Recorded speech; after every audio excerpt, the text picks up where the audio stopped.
আমি এই হাদিসটির প্রেমে পড়ে গেছি। আপনি যখন নীরবে ঘরে বসে কান্না করেন, আল্লাহ তখন ফেরেশতাগণদের উদ্দেশ্য করে বলেন, কোন জিনিস আমার এই বান্দার চোখে পানি আনলো? ফেরেশতাগণ বলেন, আপনার বান্দা সুখে নেই, আপনার বান্দা অনেক দিন হাসেনি।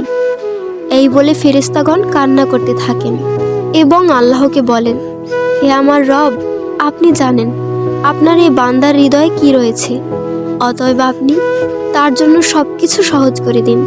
আল্লাহ বলেন, আমার এই বান্দা এমন কিছু জীবন থেকে হারিয়ে ফেলেছে যা সে অধিক ভালোবেসেছিল। অতএব আল্লাহ বলেন, আমি শপথ করছি, আমার বান্দা তার জীবন থেকে যা হারিয়েছে এর চেয়ে উত্তম জিনিস তাকে এনে দেব, যা দেখে দুনিয়া ও আখিরাতের সবাই বিস্মিত হবে। আলহামদুলিল্লাহ।